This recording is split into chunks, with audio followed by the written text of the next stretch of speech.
Hello, everyone, and welcome to episode 25. We are a quarter way towards 100, 100 that we never thought we were going to do when we originally got started. I'm Ryan Kruger with my favorite co-host in the world, Samir Sahai Kosser, and today we have two exciting guests. First time that we brought two amazing women on the pod. We have Fabiana Fattore, who is a senior solutions consultant at Sage, spent nearly 13 years across the ERP platform, including the Sage products, the Infor systems, and for the past 5 years, she has specialized in Sage InTech for software and tech sector, focusing on the B2B SaaS companies. She's passionate about digital transformation and delivers tailored finance demonstrations from the C-suite all the way to the assistant accountants, helping organizations translate challenges into clear, practical solutions. Her role centers around understanding the client requirements, building strong relationships, and showcasing value through recommended approaches. She is also the certified Go consensus admin for Sage, and it helps drive that digital buyer enablement, improving the engagement throughout the sales process. Outside of work, she enjoys giving back to the local community and previously served as a lead foundation ambassador for her office. We also have Kate Travers, who is a principal solutions consultant at Sage as well. And for the last decade, she's experienced helping global HR and people leaders transform their organizations through technology. With a strong foundation in HR strategy, she focuses on solutions that enhance employee experience while driving lasting performance. And before joining Sage, Kate had roles across technology, media, advertising, and recruiting, blending commercial insights with technical expertise. She also is a STEM ambassador, volunteering at schools and educational institutions to inspire young people, particularly girls, to explore careers and technology. And the reason we brought these two ladies on today is because in 2024, they co-founded the Female SC, a community dedicated to championing women in tech, especially in solutions consulting and engineering. And something that Ryan and I talk a lot about is how important it is to have more females, especially in sales engineering and solutions consulting. And so with that, Kate or Fabiana, what inspired you all to start a specific organization? Can you tell us a little bit more about that? Yeah, absolutely. Love answering this question. So the idea of the community really took shape when Fabs and I actually attended a Women in Tech event, a big conference at the beginning of 2024, I think it was. And whilst we've always really been aware of the gender imbalance in the tech industry, which has long been, as you all know, male dominated, what really struck us was how stark that imbalance still is even today. So despite lots of progress, better opportunities, women remain significantly underrepresented. And when you zoom into our space, so when we're looking at pre-sales, solution consulting, engineering, that gap becomes even more pronounced. So we came away from that event feeling really inspired. Might have had a little tin of something alcoholic on the train home, and but really determined. And we saw that while there are some really great communities out there dedicated to women in tech, there's lots of amazing women in tech networks. There was almost nothing that focused specifically on pre-sales. So we decided to change that. And I think from our perspective, we're both solutions consultants at Sage. We realized that there was a real need for a space where women in solutions consulting specifically could come together, support one another, feel seen, and also with access to a wider community of like-minded individuals. So that's something we wish personally we could have had when we joined the space. So yeah, that's how the Female SC was born. Nice. And so I guess since starting last year, how's that experience been so far? I know Ryan and I started this last year, and so we have a similar timeline, and always curious to know, another duo, what your experience has been like trying to build something in the SC world and the SC community. So I think at the start, obviously we started up sort of like a little LinkedIn page, and we started to see what was out there where we could obviously with our roles we represent Sage all the time, but now we're thinking how can we represent our community and get involved in talking about our experience, but also bringing in other women. So I think after we sort of decided around the idea, we both attended a Women in Tech global conference. I think it was around April last year, and we both presented at that conference. It was a virtual one. And we both did it separately.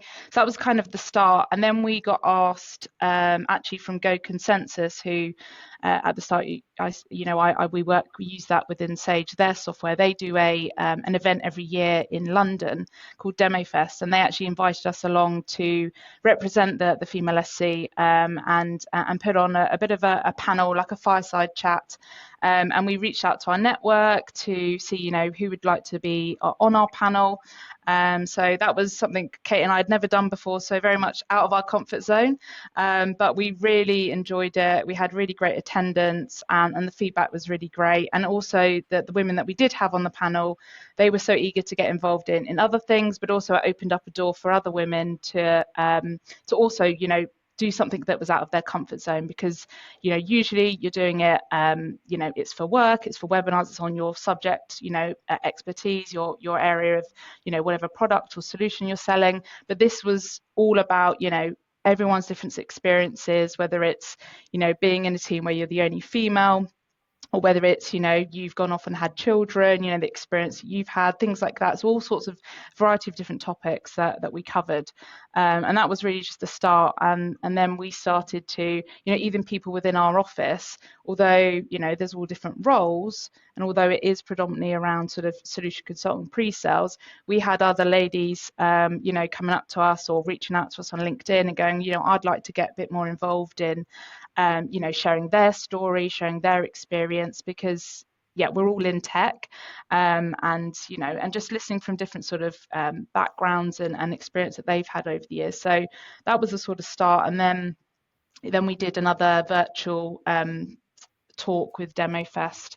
I think it was earlier this year, wasn't it, Kate? Where again we did a sort of panel, but this time it was online.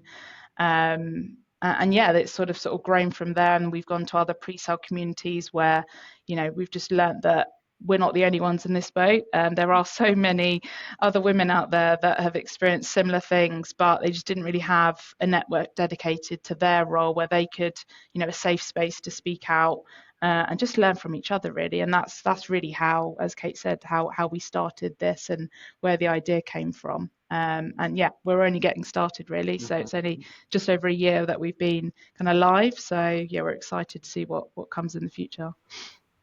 Well, it's really amazing and super exciting. I would say it's even super exciting for me because I just had my daughter about 4 months ago, and kind of thinking about congrats. her future, and having people just like yourselves advocate for this and have a space for other women to go to and have those kinds of conversations, and just really be that sort of network of people that you can go and have those conversations with and have that sort of representation in this role, I think is super, super important. So I really do believe that the mission that you two are on is an admirable one, and something that I'm very gracious of right now, especially with having my daughters. In the future, like, she can come to something like this.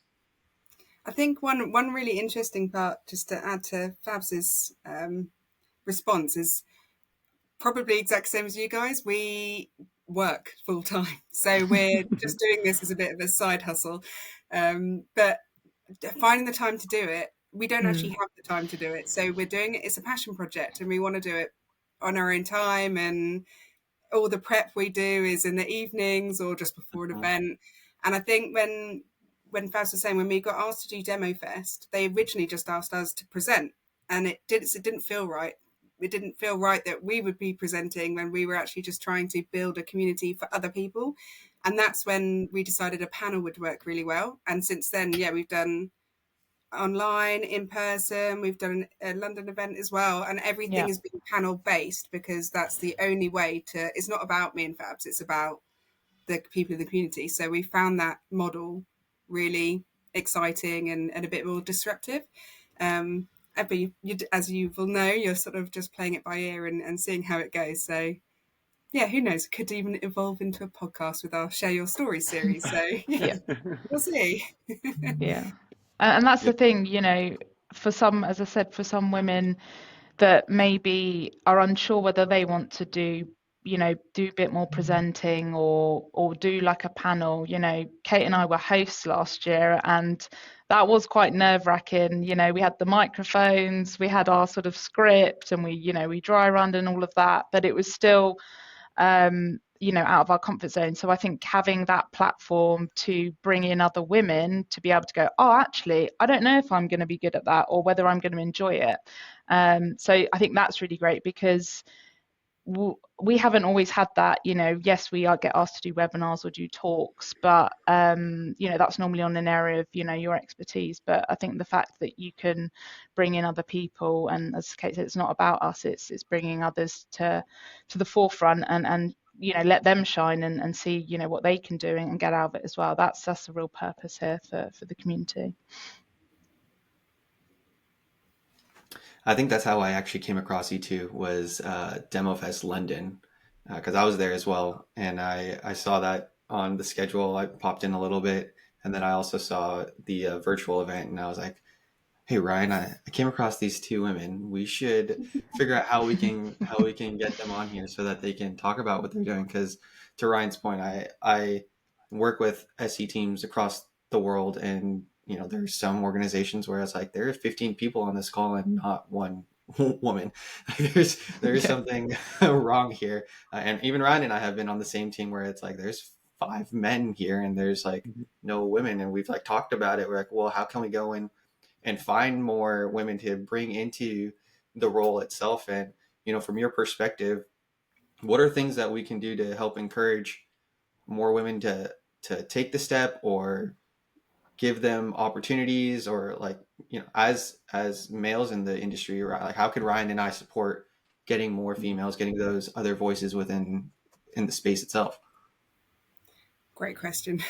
Amazing question. And one we're still trying to sort of figure out. But what we've learned from our own journeys is just how powerful it is for women to build a really strong professional presence online. And that's not exclusive to women in our own industry, but yourselves as well. So it's just getting that yourself out there and getting a bit more visibility. So whether it's through LinkedIn, it could be webinars, internal company visibility, working with multiple teams, being recognised for your contributions.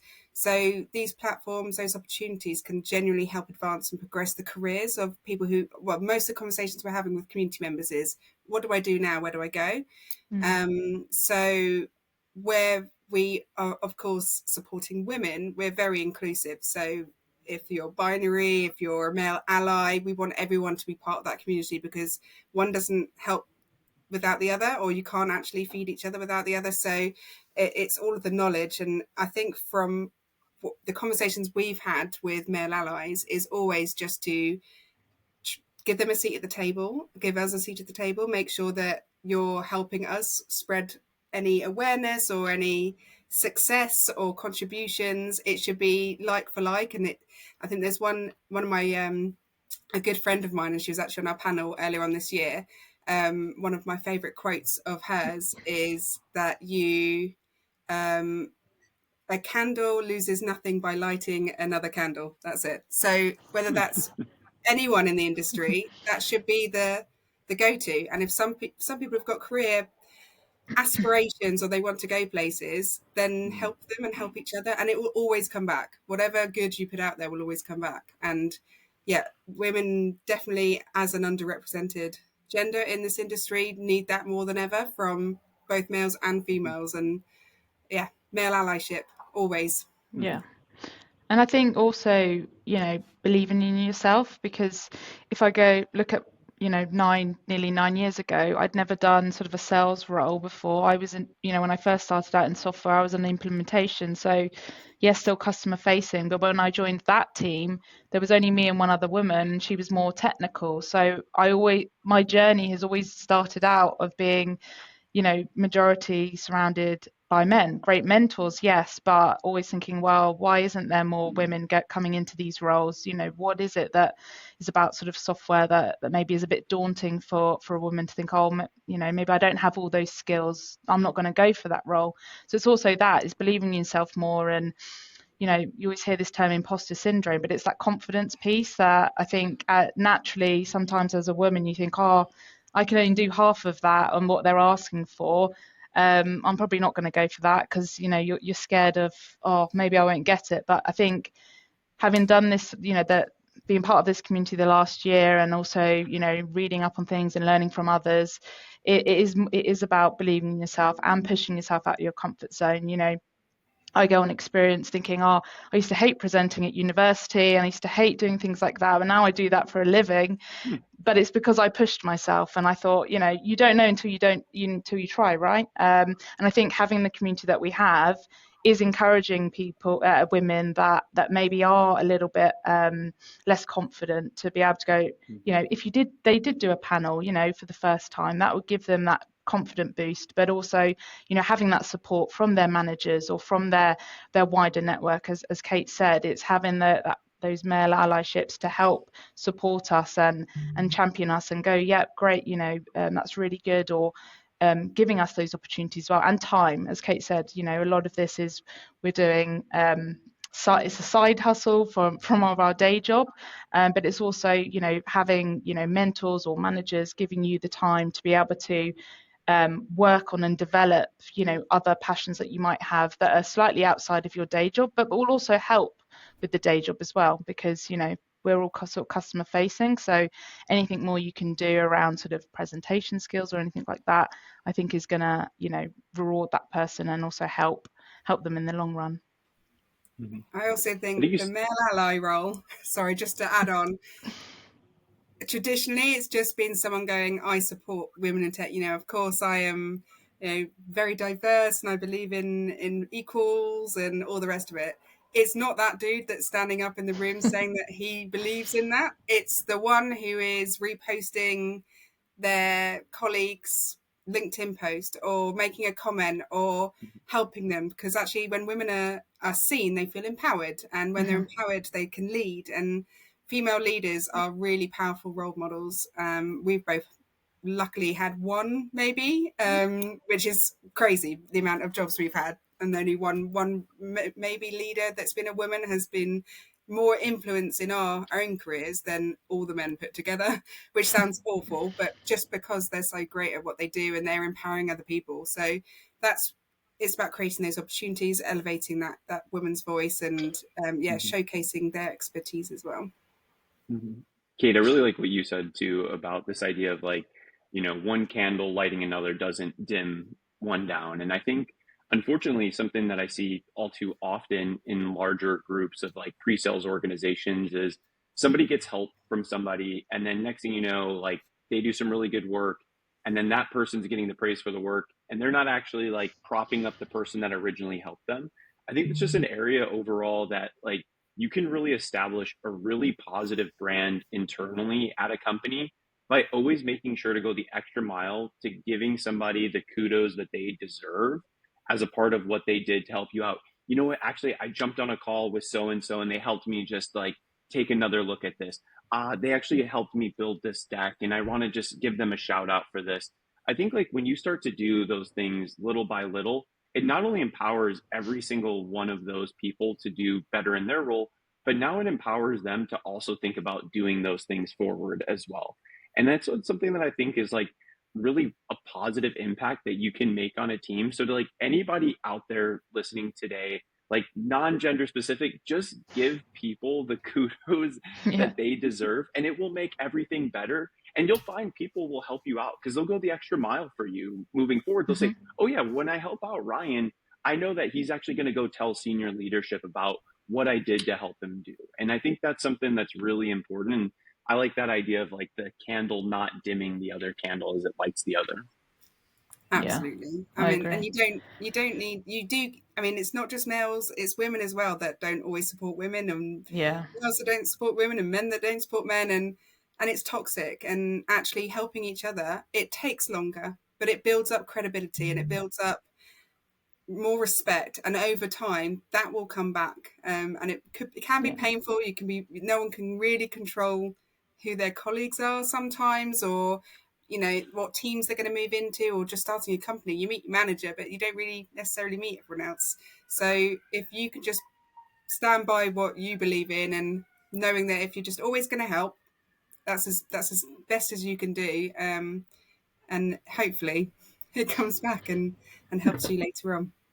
Yeah, definitely. I think being that person that puts themselves forward, they're then going to come back to you next time. I think about, things that I've helped, marketing teams out for, and now being more in the office as well, now getting other opportunities to sort of, put together things for, the next quarter, whatever it might be.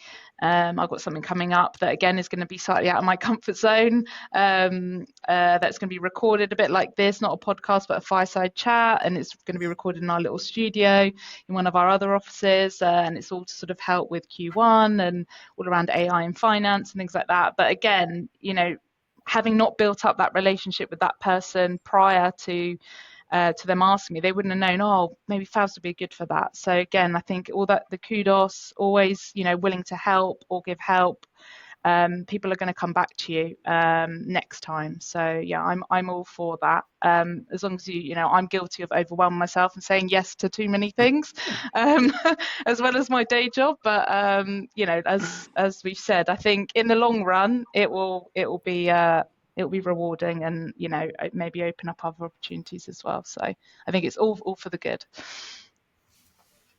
The only thing is not being trying to think of the right words to say, because we have these conversations a lot where people say we do stuff all the time and we're getting nowhere. And I think, and you can stagnate, and you can be an environment where there's non-supporters, so you're actually never going to get anywhere. And there's the most recent podcast you did, is it Confidence is Key, I think? You nailed something that really resonated with me. So while the focus was showing up in sales conversations and with prospects and customers and stuff like that, it really struck me how that actually applies to individuals as well. And that's part of what we're trying to do with the community. So what was the thing you said to stop saying? Is it depends. Like, it depends. So saying it depends very often. So thank you for that. I will try that myself. But that's so similar to the conversations that we have with members of the community. So especially about career progression.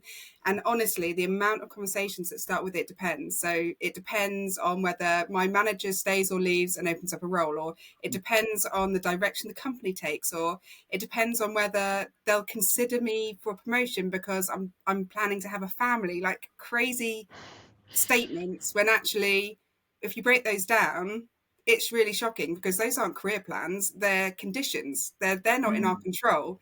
So people aren't necessarily taking that empowerment and taking control and being confident. And that's where we want to help people change that dialogue, change that conversation. And the goals should be the centerpiece of a conversation when you're having a chat about your career progressions, not those boundaries. And whilst we personally can't solve, we're there to listen, and we're there to help understand and hear them out, and then put them in touch with someone else, maybe a mentor, maybe someone they can talk to that's been in the same position, maybe somebody who's completely changed careers or changed industries or whatever that might be. It doesn't always have to be in solutions, just to help them understand that they're actually boundarying themselves. So yeah, I just thought I'd pick on that bit, because I think the confidence bit is also a massive part of most of the people we talk to, even ourselves. As you said, we were standing up on stage going like, oh god, what do we let ourselves in for? but it's great, and it's all about experience. Exactly. I think the confidence thing goes like so much further than just like, like the personal stuff too. Like, confidence is also taking the chance to go and join a community, or confidence is reaching out to somebody on LinkedIn and saying, hey, can we meet for 30 minutes? And I just want to pick your brain on how to break into sales engineering, or going to like an industry meetup, right? Like, even for me, like, those things, they like make my heart race, and I'm like, I don't know if I should do that. Like, I don't know if I want to go to this industry meetup, because I got to put myself out there, and I'm not going to know anybody, and I'm going to feel really uncomfortable. But I think that's where, like, the confidence piece can go so much further along, is like, if you're out there, like, take the chance to just reach out to somebody, take the chance to go to one of those events, and be confident that you're going to have a good time, that you're going to meet people. I mean, even though it still makes my heart race today, when I go to those events, I always meet 5 or 10 really cool people, and they're always awesome. And, whatever it is, like, it always ends up being like a very good experience. But no matter what, as I'm walking to the event, or as I'm going through the door, I'm like, am I just gonna like sit in the corner all day? Is anyone gonna talk to me?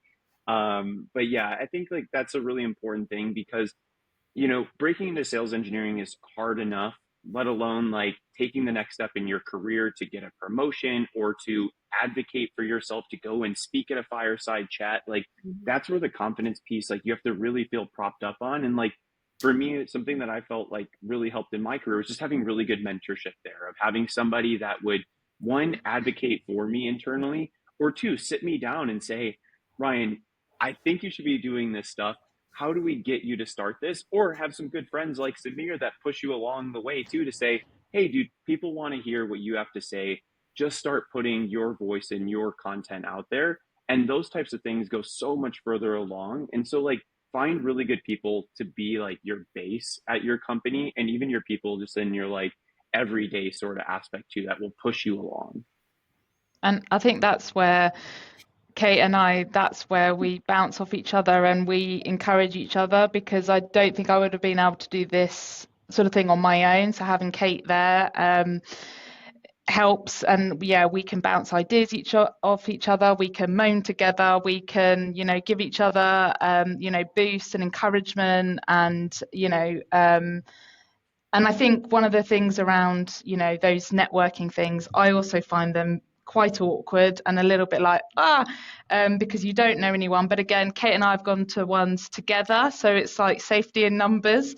I have been to ones on my own as well. I have a friend who sort of has her whole networking thing, so I've gone along to those where I've only known her and not known other people. So you just don't know who you're going to meet, like you say, and what you're going to get out of it. You might think, well, actually, it's not for me, but at least you've tried.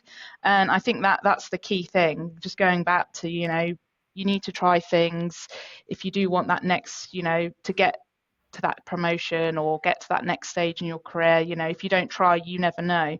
And I also think preparation, like when Kate and I did the panel last year, we prepped a lot for it. We dry runned with like fake mics here in the office, and we were having, we were giggling and everything. We were like, right, we need to focus.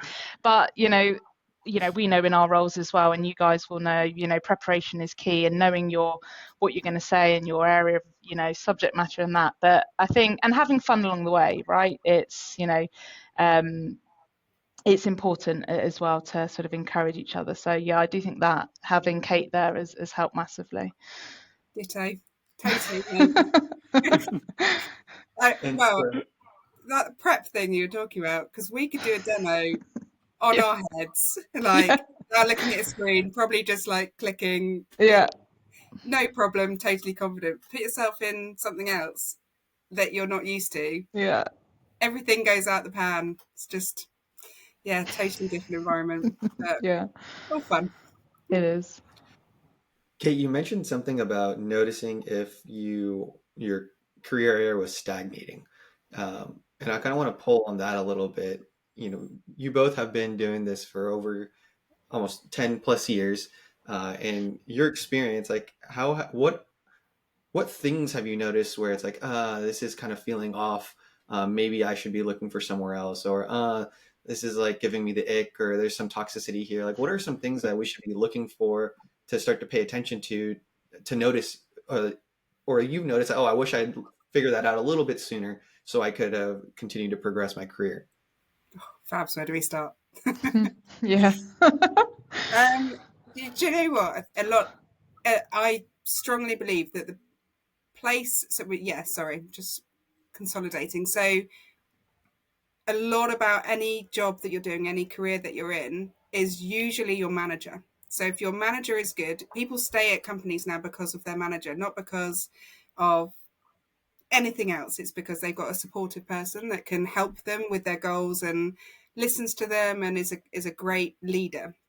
So for me personally, that's all the other, don't think I can swear on this, but all the other stuff that comes along with the day job is all about having someone to talk to about it or to navigate it through maturity. I mean, we've been doing this for 10 years in this particular role. So I wasn't that young, but I was younger then. And I know how I have matured as a professional as well, and how I've learned to deal with people and customers and conflict and all those different elements. So you can't do it on your own. One thing I recognize is you cannot deal with those things independently successfully. You can try, but you will end up actually burning out and not being able to be your best self at doing what you're doing. And it all sits in your head, no matter who you are. Everyone has, it sits in their head. So for me personally, I think when I've had lack of drive or something's not, I'm not being able to, I actually did an art degree. I had nothing to do with solution consulting. I'd never heard about it until about 12 years ago. So for me, I've always been really creative. So when I was starting to lack and feeling like I wasn't utilizing that skill of mine, I started working with the marketing department and I got involved with that. And it actually gave me really good exposure because I was working with the new department. And then I'd start creating, I mean, it wasn't really the day job, but I liked it. And I was doing the copy for product brochures, or I was doing the creative for, I mean, I make mini videos with Fabs, and I use that part of my, I need to utilize this, otherwise I'm gonna not get bored, but it just gives me another level that I both enjoy, and also has ended up being more exposure and meeting more people and being more recognized in the organization as well. But having someone to talk to, or if it's just me and Fabs 10 o'clock on a Tuesday night sending memes to each other about work, that also really helps. But there will always be blockers. No job will be perfect. So it's navigating it and having the right people to talk to, whatever the conflict is or however it is that you're trying to manage that space. Yeah, and I've learned that. I think I said it earlier around saying, guilty of saying yes to so many things and then getting overwhelmed and overloaded. I am starting to learn, and I'm still on a bit of that journey of, knowing when to say no and when to not take on extra work, or, and pushing back. When I started out, I was, a lot younger, never done the role before. So with the AEs, I'd just go, yeah to everything. But as you also build up those relationships with people that you work with regularly, you know how you like to work, how they like to work, and you get that balance, right? And you then have that confidence to push back. So I'm getting better at, not burning myself out, but again, having that support network, venting off to, whether it's to Kate or one of, some of my other colleagues, but also have my manager there that is very supportive of, the things that I want to do. And he knows that I want to sort of venture out into other, areas, not just within the solution consultant role. That's why with the consensus stuff, when we at Sage brought that on board, coming up to nearly 4 years now, I was put forward to be sort of the pilot along with another SC to sort of build out the content for the sort of the first pilot. And then I became, or am still, like sort of the go-to for building out content, the admin person on my product side. And that's how, got to know, people at Consensus. It does help that someone that worked at Sage then moved over to Consensus and sort of kept that relationship going there. So that's where that's part of the job that I really like, building out content and sort of demoing. And I think that has then opened up doors to do other things, whether it's webinars or whether it's doing things with marketing, as Kate says. So I think that side of my brain is also that, I guess, that bit of creative side. I'm not very creative, but not like Kate. I can't do all the cool videos and all like the branding and stuff. That's her. She's very good at that. But I can bring in my skills up in other places. So I think that's where I've had a bit of a lull when I'm like, I'm not enjoying this anymore, is in going to the things that I do enjoy, but also pushing back and not trying not to overwhelm myself, which is tricky when you've got AEs and we're trying to hit numbers and targets. It is difficult.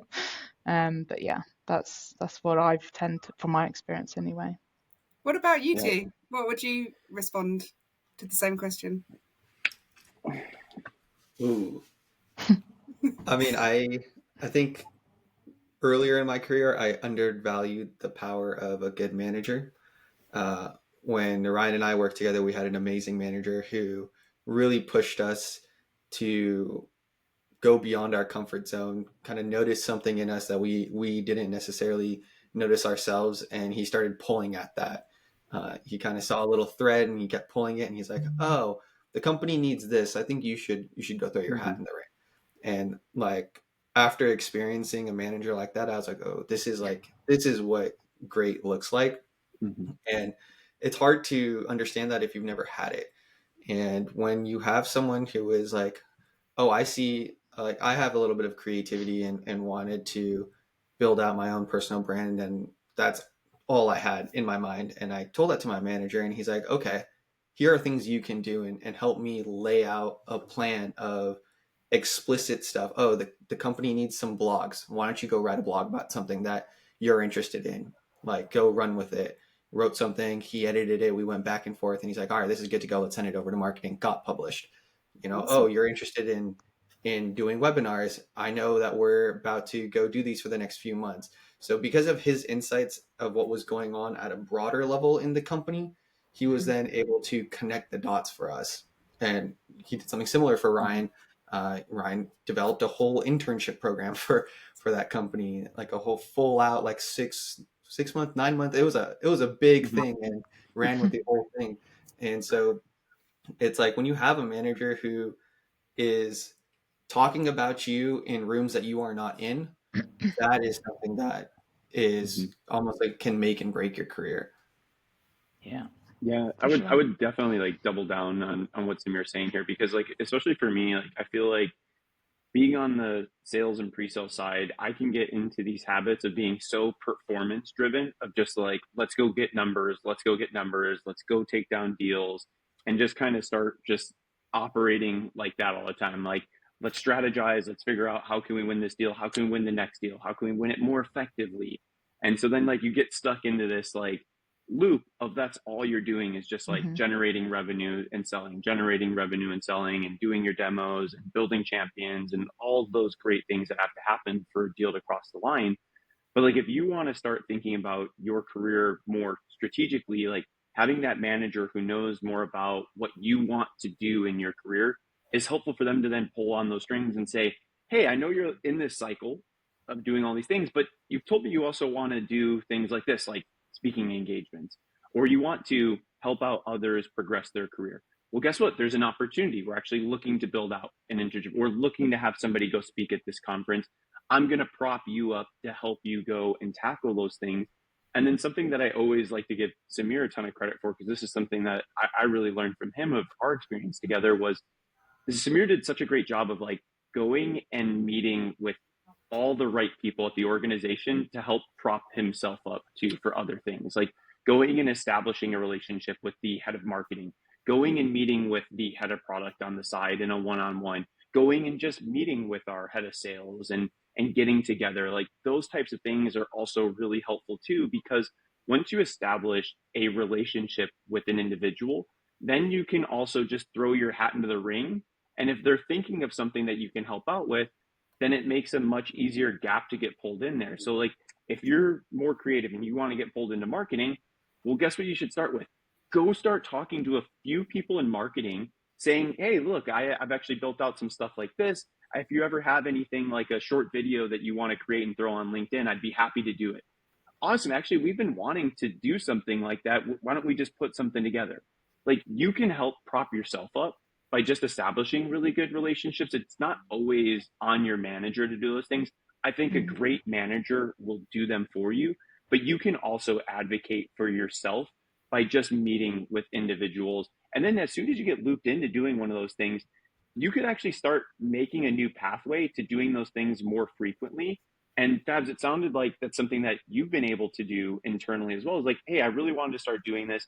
I've now gotten looped in, and it's kind of like my new niche at the company. And I think that's something that's really cool that you can establish for yourself here in sales engineering. Just like go find the right people, find the things that you want to do, and advocate for yourself. And you could likely get pulled in those directions.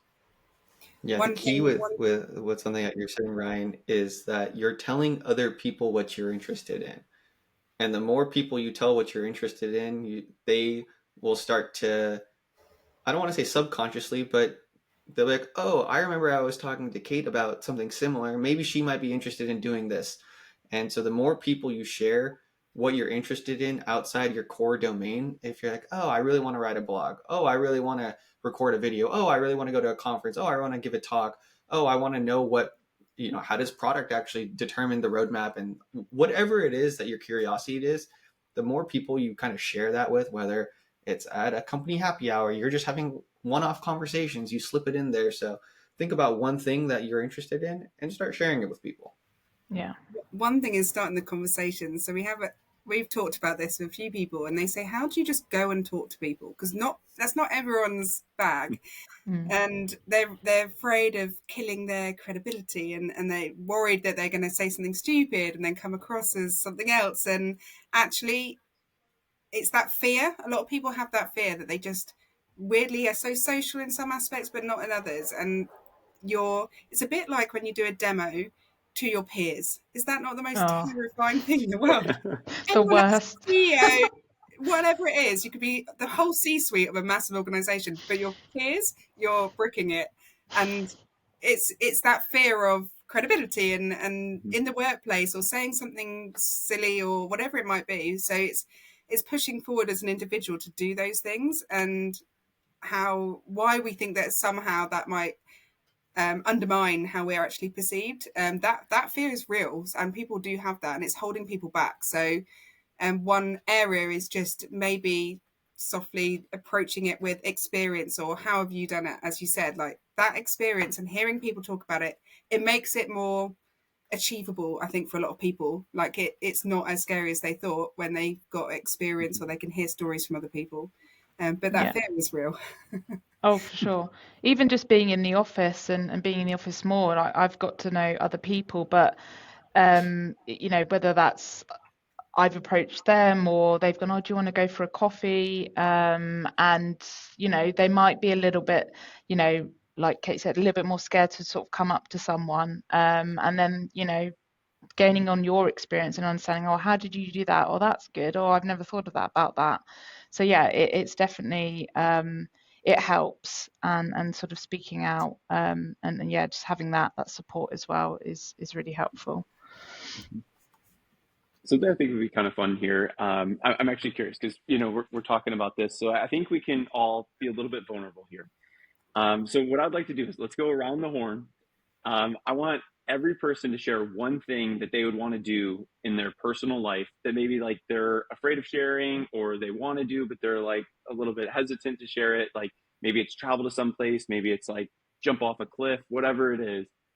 For me, I'll say mine. I want to be on Big Brother, and so like I'm advocating out there. If anybody knows anybody at Paramount, please like get me in contact. But like, what's one thing that you would want to do? Samir, I'll kick it to you. Oh, I'm gonna need to think about one thing that I'd want. I mean, I've always wanted to be a passenger in a fighter jet, like Tom Cruise was in Top Gun. Just be in the back and experience like 7 Gs and see what happens to me. That's one thing that comes to mind. Oh, I don't know. I'm really into sort of motorsport, so maybe, yeah, it would never happen, but being able to, I know you can't go in an F1 car with another driver because they're so small, but maybe to experience like a smaller F1 car round a track, or be taken round a track in, some supercar, that would be, pretty cool, because I do like that. None of those things apply to me. One thing I would love to do, and I've read about families that have done it, but I would never, I'll be honest, I don't think I'd ever do it. But I've got 2 small children who are 3 and 5, 2 girls, and I would love to get out of the routine. I'm such a routine person, and I'd like to rent a camper van and just go around the world in a van for a year. And this is where it gets less likely, is like schooling them. I don't think that's going to happen. They never listen to me. But yeah, just explore the world and just break routine. It's sad that not many, we get so trapped in this world we live in. But yeah, if there was ever an opportunity, I would consider that, I guess. I like it, from like the sense of like this idea of breaking routine, like, like you said, like advocating for yourself to go meet with a different department internally is breaking routine, right? Like that alone is taking an opportunity to break your normal flow that happens every single day. And now you're having marketing conversation. Now you're having product conversation. Maybe you're having roadmap conversations or strategic decisions. Like those types of things are different. So break the routine. And when you break the routine, I find that the creativity will come too. I think that you'll find different ways that you can actually do sales engineering. You can do your demos, you can connect with your customers, because you'll hear something from somebody else on a different team and be like, oh, I like the way that you said that. And I like the way that I could position it here now. So just by doing those things and breaking the routine, I think is like a really helpful thing. And it's also good for your mental sanity. Also have people that you can like go and talk to, like, and have normal conversations with at the company. Like, pull them aside, have like a trusted group of like one or two people just to say like, hey, here's the things that I'm realistically seeing and feeling. And that way, like, you have a support group of people around you that then know how to, like, I don't know, spruce you up a bit, I guess, or maybe send you a meme that makes you laugh for the day. And you're like, all right, everything's not so serious. Yeah. I am curious to know, you both brought up that confidence to like approach people or start the conversation.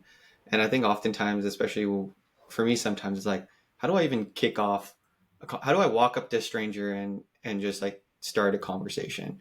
I have some ideas on my own, but I'm curious for you two, as you've been doing this more often. Do you have almost like a go-to icebreaker or something to go and get the wheels turning when you're approaching someone new, especially at these networking events or places where you don't know anyone? We have quite different strategies there, don't we? I always have to take it back to people are people. So if there's someone, even if it's internal or an event, or if there's someone really senior there, or someone who's aspirational or a role model, or just done the keynote speech, I just remember that they are someone's other half, or they're someone's mum, or they're someone's dad, or whatever it is. They're just people, and to them, we're just a person as well. So that relaxes me, it calms me a little bit. But then I always go in and just start verbally exploding and just hope for the best. And I think if you're authentic and you're genuine and you're just talking from the heart, or you're just talking it as you mean it, most likely, hopefully, unless they're not particularly nice person, they're likely just to have a conversation back with you. So yeah, think hopefully it's the latter, but definitely just be authentic, just be yourself, push yourself out there, take a deep breath. If it's an evening social, we'll probably have a few drinks, won't we, Fabs? Yeah. A couple of gins, and I'll tell them my life story. So Yeah, I would say I am a little bit, when it comes to those things, although I've said a lot today, pushing yourself out of your comfort zone, I tend to be a bit more reserved at first, especially when I don't know someone. So I'm probably not the person that would naturally start going up to someone, but if they were to come to me, as Kate said, just, be yourself, be authentic, be normal, like they're either doing the same role as you, or they might be, as I said, more senior, but they are still just a person. And just, don't worry about, if you're going to say something silly or whatever, just, keep the conversation, natural conversation. But I would say at those sorts of things, and might have had a couple of drinks that maybe boost my confidence a little bit. But I'd say, I'm a little bit more, sometimes a bit more of a reserved character when I don't know all the people in the room. But then once you start, or someone comes up to me, or even someone's on their own and I go up to them and just starting that flowing conversation, then it's fine. And again, I think it goes back to that pushing yourself out of your comfort zone, or even if it's a Teams chat, right? It doesn't always have to be face to face. It might be that, sometimes I might get someone ping me, or someone said, oh, go and speak to so and so. I've not spoken to them before. I'm more than happy to sort of do that. Or we'll have Teams calls all the time, or where with a prospect you've never met before, or even a colleague, and it's breaking that ice, right? It's getting through that initial awkward stage, and that small talk, and then letting the conversation flow. So I'd say, I suppose it's not really tips there, but that's kind of my approach at those sorts of events, and so far it's worked okay for me. So think of the in-person event as an advantage, and then parallel that to when you're trying to do a demonstration and someone arrives with no camera on, and you've got to start building a conversation relationship with a blank screen. That makes an in-person event much easier to go and have a chat with someone. Mm-hmm. The one thing that I would say Definitely. for those in-person events, like everything can start from just a simple hello. Now, this is a reference that I think only like so many people in the world will get, but I swear at some point in time there was like a McDonald's commercial on how many different ways you can say hello. But like to me, like it all starts with that. I can't tell you how many conversations I've had just from looking at somebody, making eye contact and just saying, "Hey, how's it going?"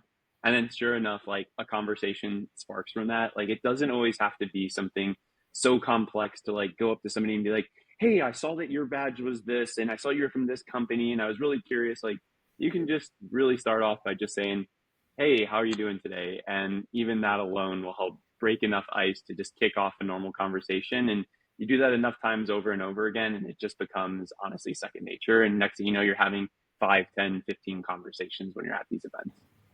Do it 10 times and it becomes habit. I think that's the line. Absolutely.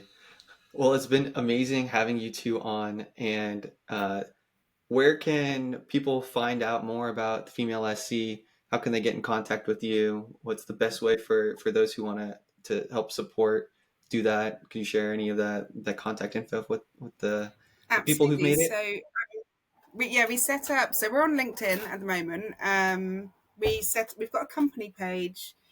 We had a community page, but over the last few months we've developed it into a company page that we can do a bit more event style pieces in there as well. So there's two The Female SCs, which is solution consulting, online. So either of them, just join them.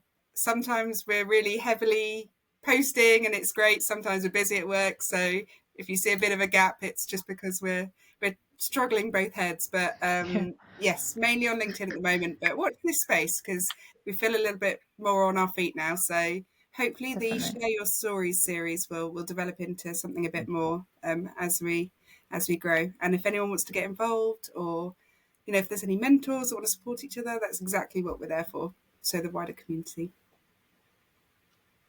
Awesome. Fabs, anywhere Well, it else? was really Yeah. awesome. And I suppose connect with ourselves as well. And then, because we always share anything that's going on with the Female SC or even other events that Kate and I are doing, whether that's, for the Female SC or for work. So yeah, please, get in touch and connect with us as well. And and if you are interested, as Kate said, to share your story and your experience, male or female, or all, we're all are welcome. So And it look doesn't forward have to to. be events, even if you just want No. to chat, even if you just want to say I've seen something or you posted something and I just want to have a 10-minute chat about someone who's working in that role, or how did you get to this position from that position. We'll just let's just on Message us. LinkedIn Yeah. and we'll set up a call and have very informal chat. Yeah. Awesome. Well, thanks so much for both of you coming on the podcast and sharing a little bit more about what you two are up to. I think our listeners will be very excited to follow along. And so we really appreciate you joining us today. Thank you so much for having us. It's been a real treat. Thank you very much. It's been really great. Duo. Yeah, duo meets duo. That's right. Awesome. Thank you both so much. Thank you. Thank Bye. you. Bye.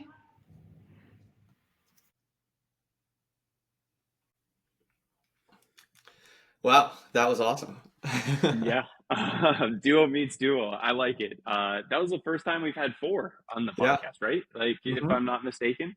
Definitely like a different format for us, but that was really cool. Like, I really enjoyed, like, I really, really enjoyed those conversations that we had today. Like, this idea of confidence, like we're kind of like double clicking into it, but it goes so much further along than just like confidence in the way that you talk to people, but it's even just confidence in believing in yourself to just go and have a conversation with somebody else, or confidence in yourself to advocate for yourself for like a promotion internally or something that you want to do within a company. If it's a fireside chat, if it's a webinar, if it's a conference that you want to go to, right?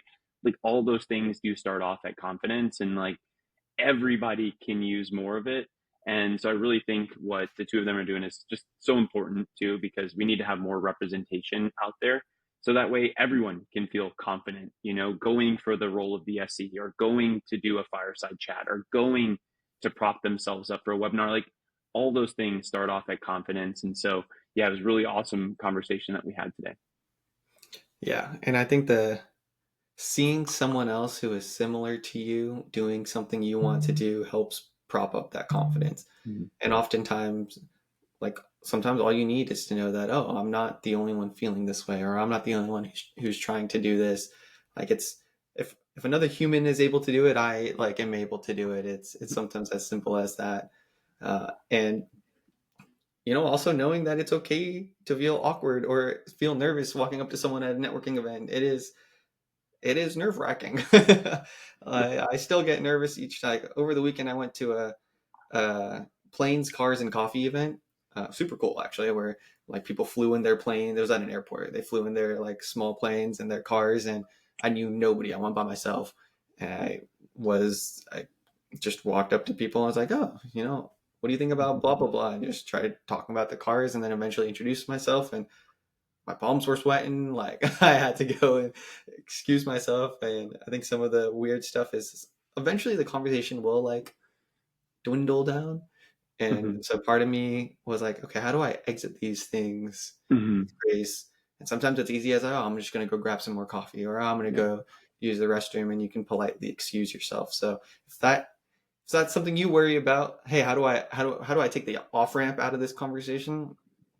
Oh, I have to go check back on the booth. Oh, I'm going to go grab some more coffee. Oh, I need to use the restroom. Like there's easy ways to exit out of those conversations. So a pro tip there. Sometimes exiting is, that's always concerned me. Like how do I The exit. I mean, it's so interesting. I've never really thought about like the exit strategies to some of those conversations, because right, sometimes you get looped into them and you're like, I don't know how to end this one, and like I want to go try to meet somebody else, right? Like there is that thought when you go to these events. So no, that's good. I honestly like never really thought about those, but I can tell you, like I did something similar about a year ago when I was living in New York. I went to a all-in podcast meetup, right? And it was just a bunch of random people in New York meeting for the first time. And I remember like walking up to this restaurant that we were going to, my heart was bouncing out of my chest. I'm like, how am I going to go in here and truly meet a bunch of random people that I never have? And look, it ended up being like this super super fun time, and I honestly like such a great experience, and met some really cool people along the way too that I still keep in contact with, which is even crazier, like. So I do think it is just like taking the opportunity to go and put yourself in uncomfortable positions. And look, sometimes like being uncomfortable is the thing that will push you further along than it is to just sit in comfort. Like as an SE, you can sit in this comfort world of just only doing demos and the things that are part of your day to day.